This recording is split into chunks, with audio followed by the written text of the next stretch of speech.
Indigenous टेलिभिजनको जनसवाल कार्यक्रममा सबभन्दा पहिला म श्रीकृष्ण महर्जनको तर्फबाट जोजुलपा नमस्कार अनि अभिवादन। आजको इन्डिजिनियस टेलिभिजनको यो जनसवाल कार्यक्रममा हामीले नेपालका आदिवासी जनजातिहरूको मुद्दा र विशेषतः नेपालमा जातीय विभेदको जुन अवस्था छ त्यो विषयमा आफ्ना मुद्दाहरू यो कुरालाई संयुक्त राष्ट्रसङ्घको जेनेभामा भएको सम्मेलन गोष्ठीमा समेत नेपालको तर्फबाट प्रतिनिधित्व गर्दै यो जातीय उन्मूलन यो विभेदको चाहिँ अन्त्यको लागि पहलकदमी गर्ने र त्यहाँको छलफलमा सहभागी हुने जुन स्विजरल्यान्डमा भएको थियो त्यो कार्यक्रममा सहभागी भएकाहरूमध्ये एकजना आदिवासी जनजातिका अभियन्ता तौल थामीजीलाई आमन्त्रण गरेका छौँ। उहाँसँग कुराकानीतर्फ लागु। तौल थामीजी, सबभन्दा पहिला नमस्कार। जोजुलपा। हजुर जोजुलपा सिकिनजी, धन्यवाद। तपाईँहरू जेनेभामा भएको जुन गोष्ठीमा पुग्नुभयो, छलफलमा जुन जातीय विभेद उन्मूलनको लागि भएको छलफलमा तपाईँहरू नेपालको तर्फबाट पुग्नुभयो, सरकारको तर्फबाट चाहिँ त्यहाँ सहभागी भएन आधिकारिक रूपमा भन्ने कुरा पनि छ। हजुर, के भएको हो खास?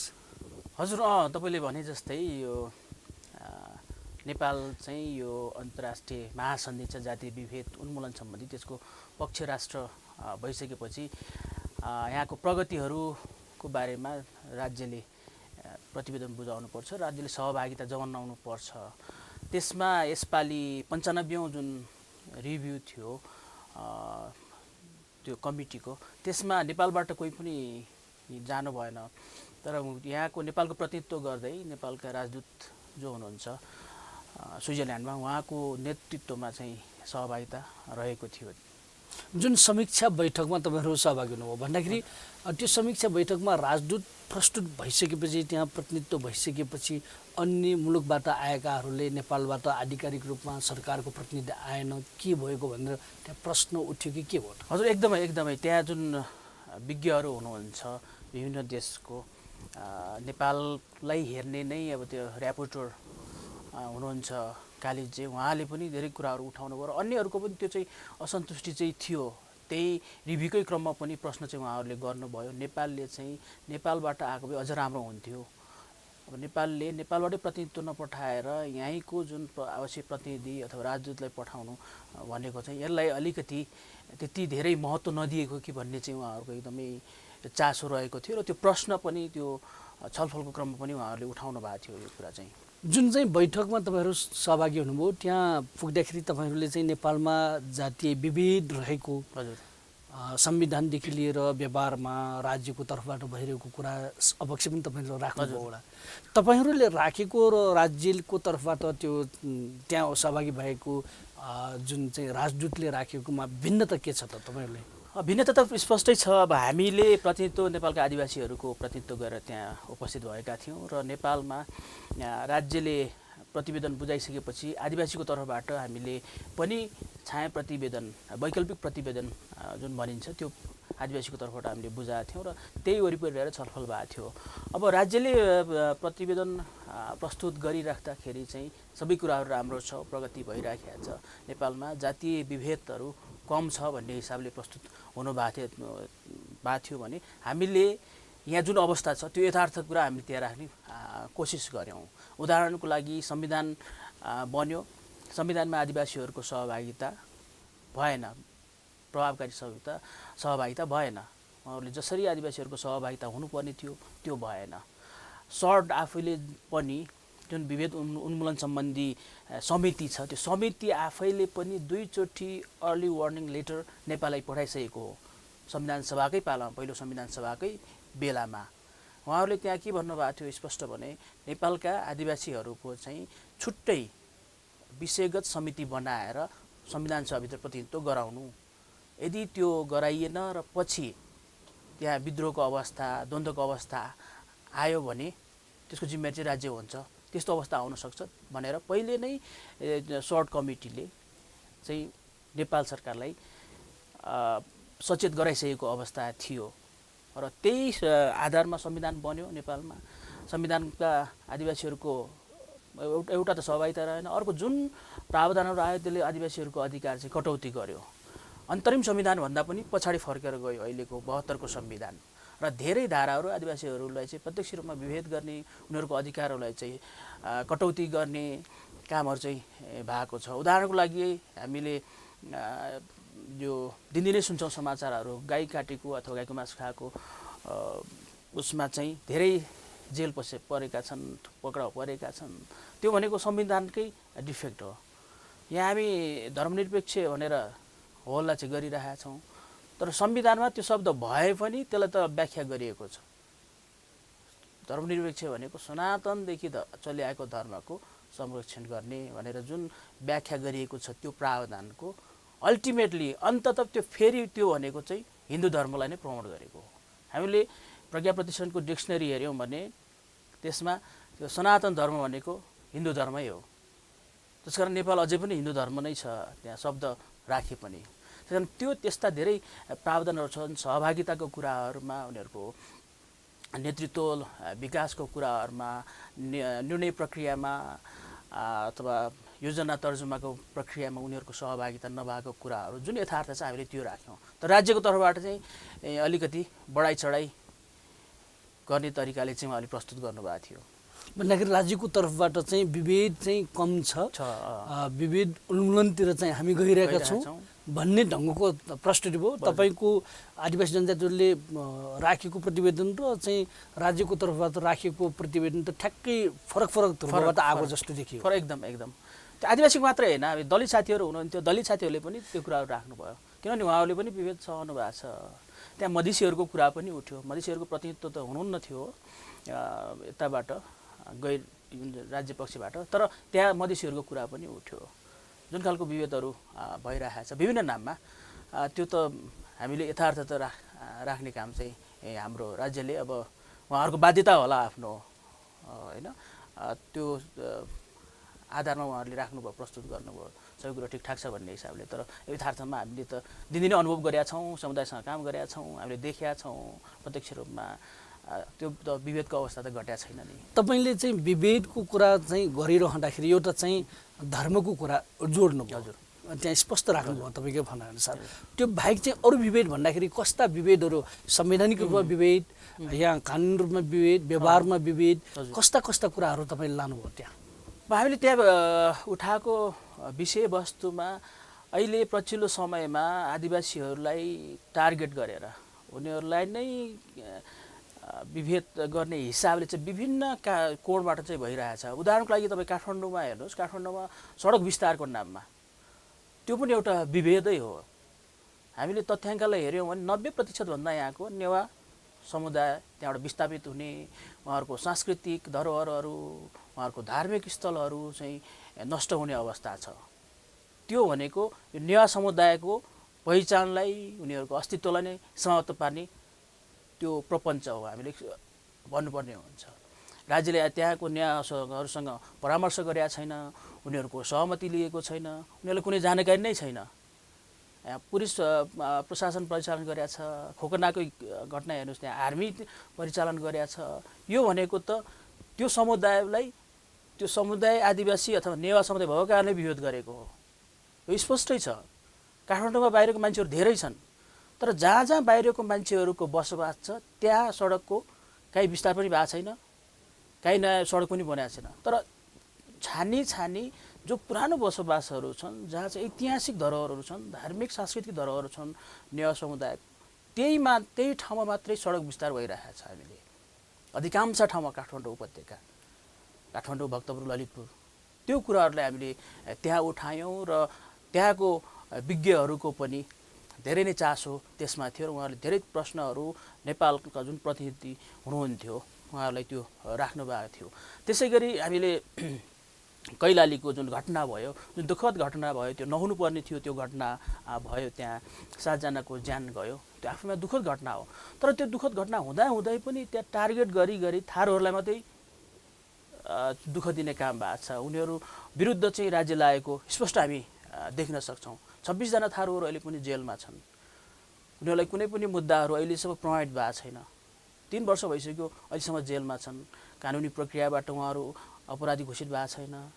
हामीले त्यहाँ प्रत्यक्ष रूपमा अनुगमन गर्दाखेरि पनि, विभिन्न सङ्घ संस्थाहरूको प्रतिवेदन हेर्दाखेरि पनि जो मान्छेहरू चाहिँ त्यहाँ पक्राउ परेका छन्, जेलमा छन्, उनीहरूको सहभागिता त्यहाँ थिएन। उहाँहरू त्यहाँ हुँदै त्यो ठाउँमा जहाँ घटना भएको थियो त्यहाँ त्यो व्यक्तिहरू थिँदै थिएन। त्यति हुँदाहुँदै पनि यहाँ चाहिँ राज्यले प्रशासनले चाहिँ जबरजस्ती यिनीहरू अपराधी यही व्यक्तिहरू नै त्यहाँ घटनामा संलग्न थिए भनेर थुनिरहेछन् कुनै आधार बिना, कुनै प्रमाण बिना। त्यस कारण त्यो कुराहरू पनि हामीले उठायौँ। त्यसै गरेर आदिवासीहरूले अहिले खतरनाक कुरा के देखिएको छ भन्दाखेरि आदिवासीहरू सङ्गठित हुँदा आफ्नो अधिकारहरू चाहिँ को माग गरिराख्दाखेरि शान्तिपूर्ण तवरले सङ्गठित हुँदा चाहिँ राज्यले यो सामूहिक त्यो सङ्गठित अपराध गर्यो भन्ने हिसाबका आरोप लगाएर धेरै आदिवासीहरूलाई पक्रिने काम गरेको छ। झन् 14 जना मान्छेहरूले त्यसरी पक्राउ गरेका थियो। अझै पनि जेलमा छन्, कतिलाई छुट्यो र कति अझै पनि जेलमा छन्।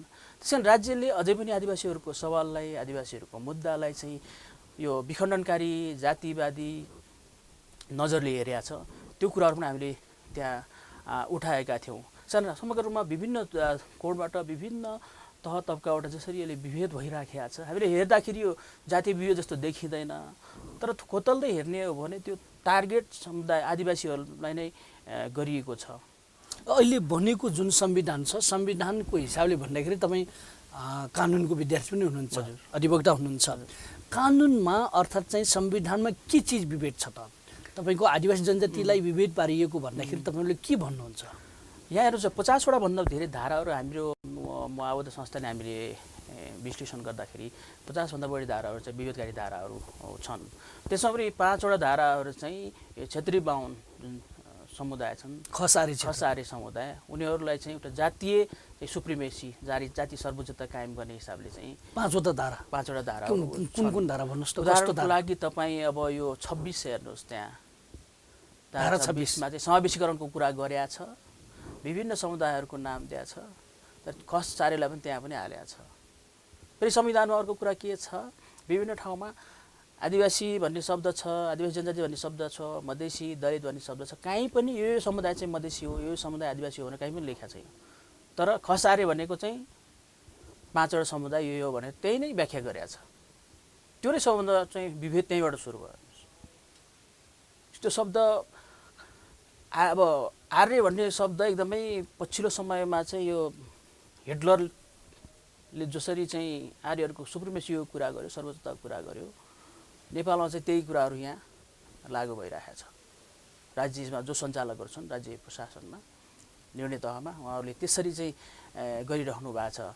र अर्को कुरा जस्तै आदिवासीहरूको सवालमा कुरा गर्दाखेरि आदिवासीहरूले मागेको भनेको पहिचानसहितको स्वायत्त राज्य होइन, आफ्नो सुशासनसहितको, आफ्नो भूमिमा आफूले शासन गर्नु पाउनुपर्छ, आफ्नो क्षेत्र जुन ऐतिहासिक रूपमा चाहिँ बसोबास गरेका समुदायहरूको आफ्नै टेरिटोरी छ, भूक्षेत्र छ, त्यो भूक्षेत्रमा चाहिँ आफूले शासन गर्न पाउनुपर्छ। त्यो भूक्षेत्रको राज्यहरूको नाम पनि आफ्नै भाषामा ऐतिहासिक रूपमा रहनुपर्छ भन्ने कुराहरूलाई पनि राज्यले नकारेको छ।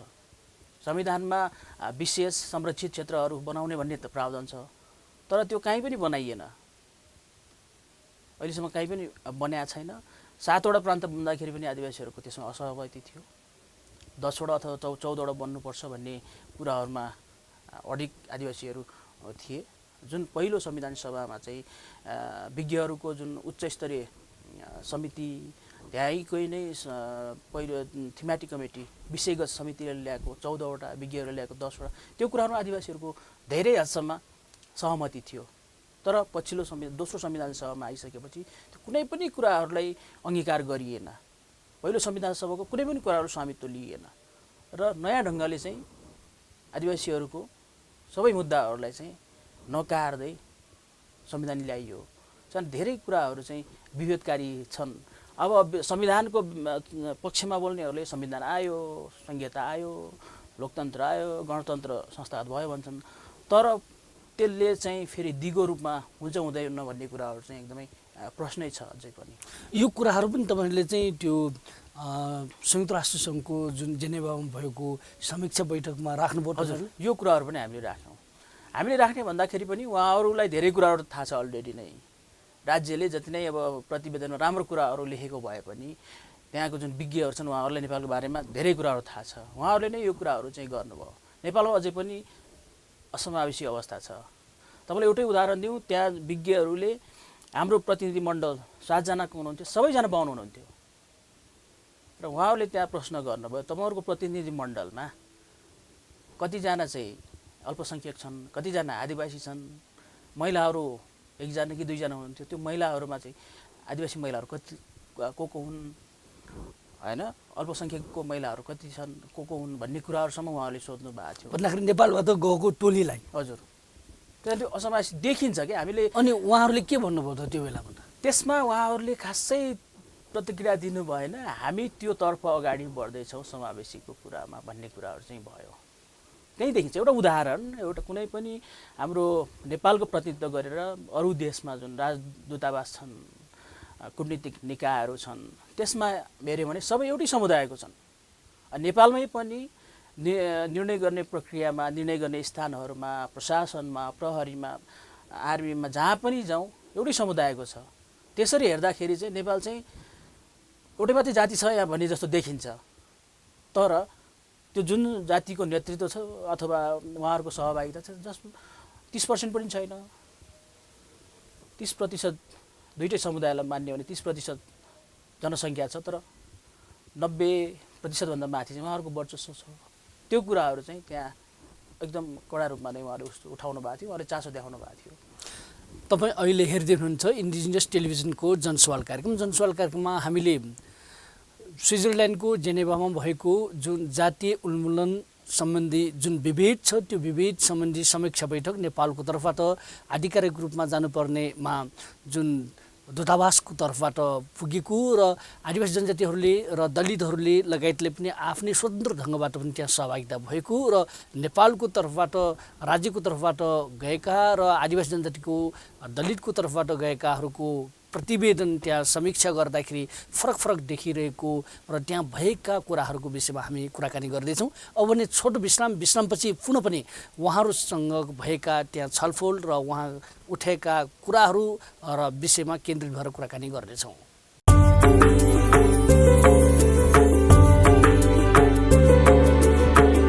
जीवु तजिलजी सम्पदा संस्कृति खलाबला नुगु पुलागु मे नेवा ख्या खिची बुख मनोरञ्जन यादव नेवाल निया निथ सनिलया खुता त्या ताइले सुथसिया न्याता त्या ताइले निनेसिया झिन्निता ताइले स्वेगु लोमङ्का दिमते नेवाल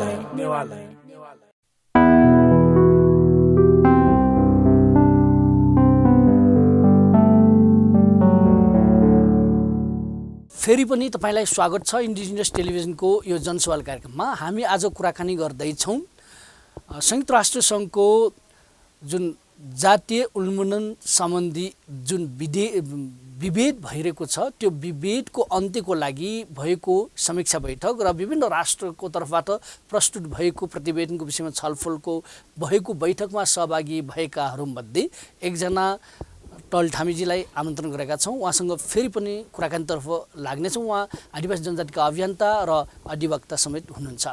टलठामीजी, तपाईँले जुन जेनेभामा भएको यो समीक्षा बैठकमा भएका कुराहरू, विभेदका कुराहरू, संविधान लगायतका कुराहरू चाहिँ तपाईँले राख्नुभयो र त्यहाँ भएका कुराहरू स्पष्ट रूपमा देखाउनुभयो, चित्रण गर्नुभयो एक ढङ्गबाट। नेपालकै सन्दर्भमा भन्दाखेरि यो उपत्यकामा नै सडक विस्तारको सवालमा पनि विभेद भयो भन्ने कुरा तपाईँको रह्यो, त्यहाँ प्रस्तुति पनि रह्यो, सबैको ध्यान आकर्षित भयो नि तपाईँको।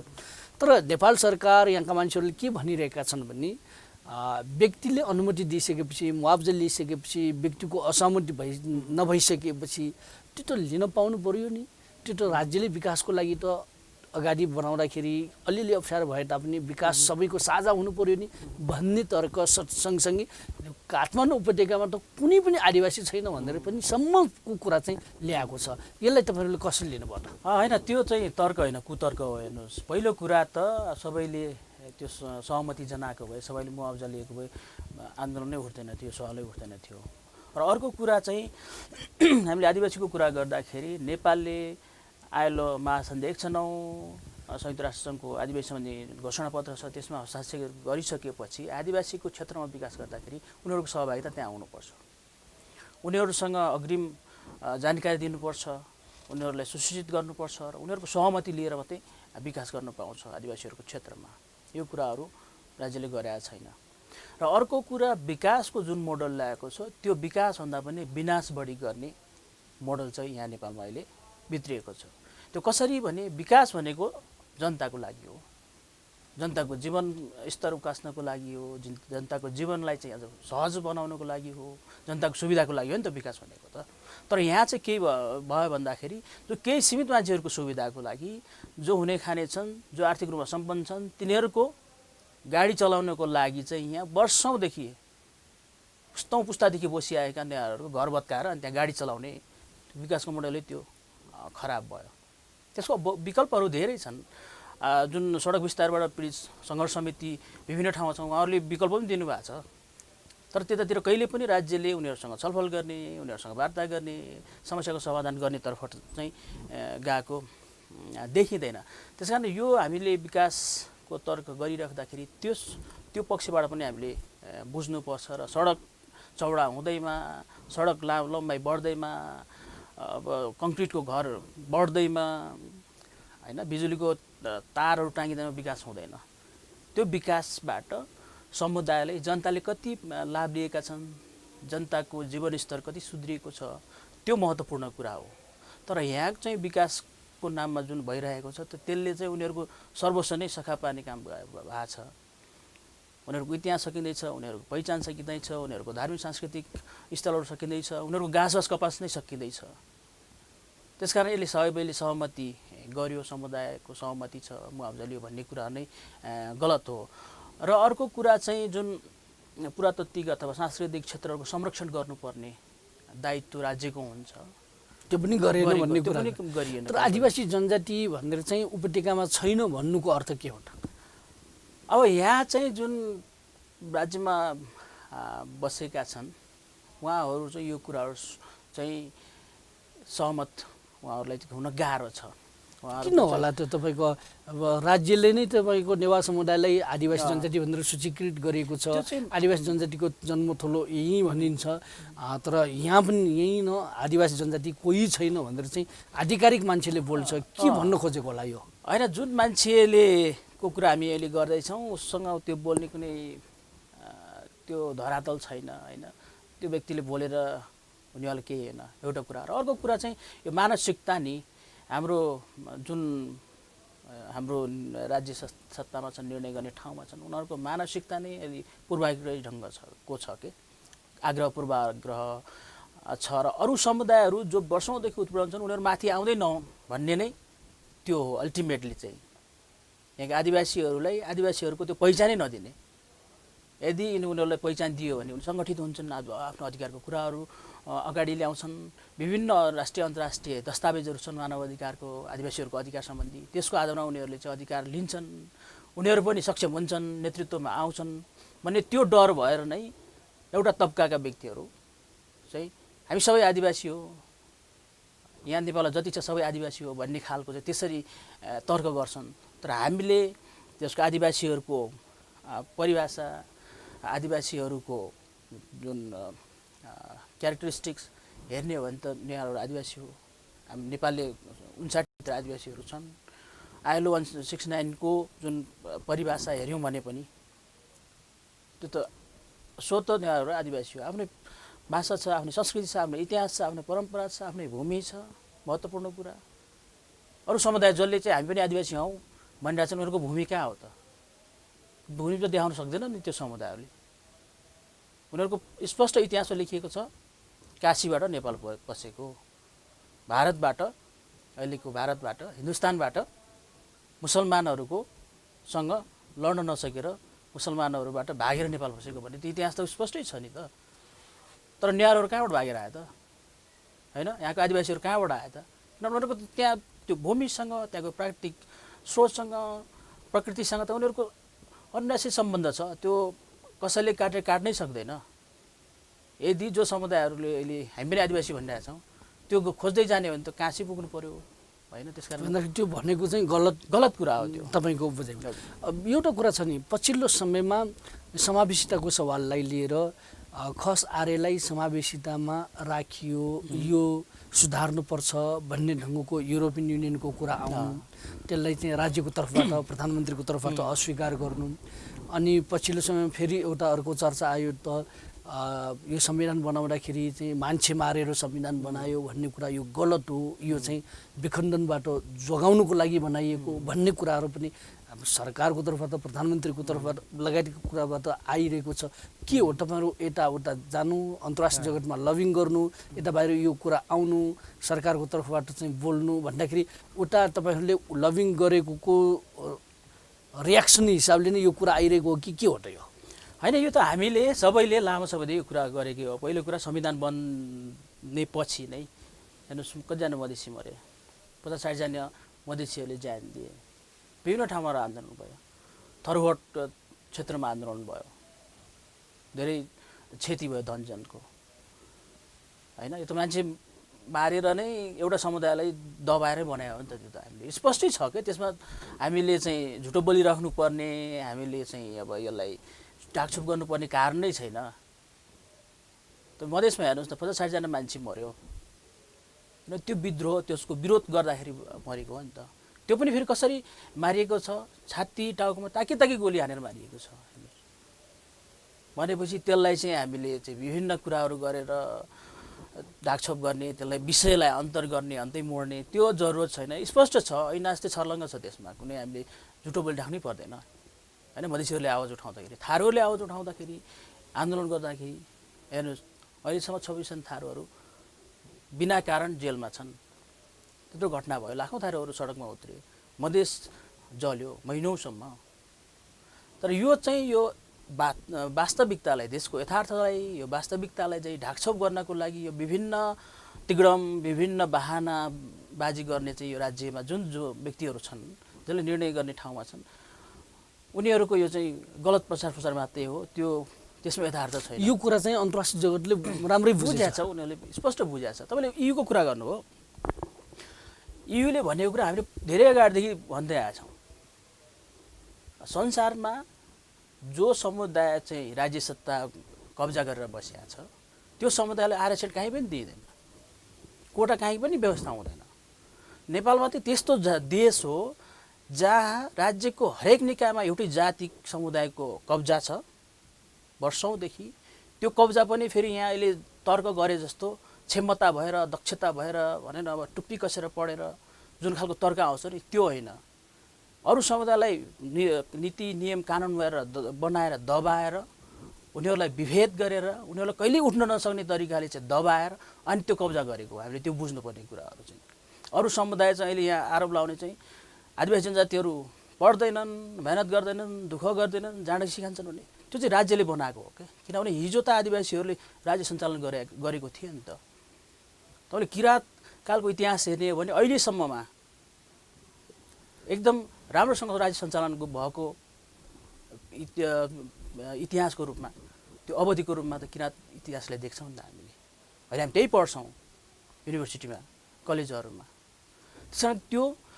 त्यसरी तर्कहरू चाहिँ यहाँ गलत कुतर्कहरू आइरहेका छन्। अर्को युको प्रतिवेदन हामीले पहिलेदेखि नै विरोध, हामीले त्यो कुरालाई पहिलेदेखि उठाइरहेका थियौँ। तर युले लेख्दाखेरि चाहिँ ठुलो कुरा भयो, यहाँ हङ्गामा मच्चियो, विभिन्न कुराहरू आयो, विदेशी हस्तक्षेप दुनियाँ कुराहरू आयो। त्यो यथार्थ कुरा चाहिँ फेरि त्यो रिपोर्ट यथार्थ कुरा चाहिँ छ। त्यो कोटा अथवा कुनै सहुलियत भनेको जो समुदायहरू चाहिँ ऐतिहासिक रूपमा विभेद पारिएका छन्, उनीहरूलाई चाहिँ केही अवसर दिएर, विशेष व्यवस्था गरेर उनीहरूको अवस्थालाई माथि उठाउने हो र समन्याय अथवा न्यायपूर्ण समाज निर्माण गर्ने हो।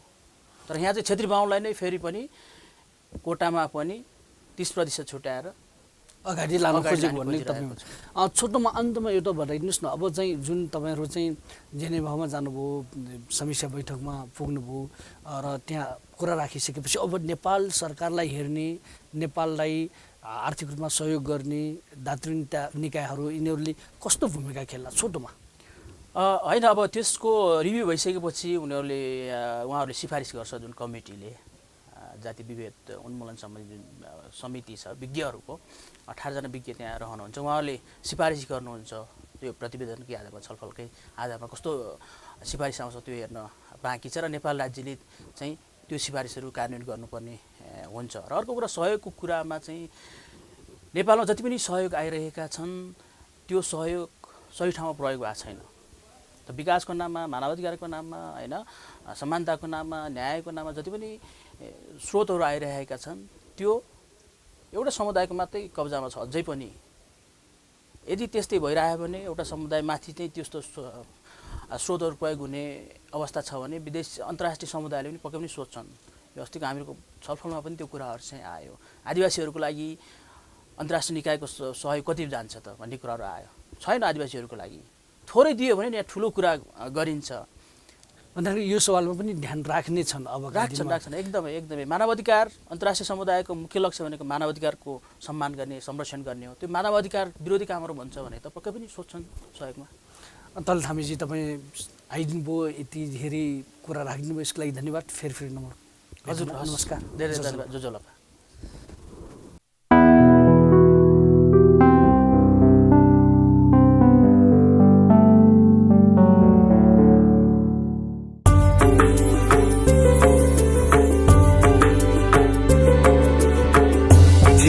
तजिलजी सम्पदा संस्कृति खलाबला नुगु पुलागु मे नेवा खया थिथि बुख मनोरञ्जन यादव नेवाला निया निथ सनिलया खुता त्या ताइले सुथसिया न्याता त्या ताइले हिनेसिया झिन्निता ताइले स्वेगो लोमङ्का दिमते नेवाला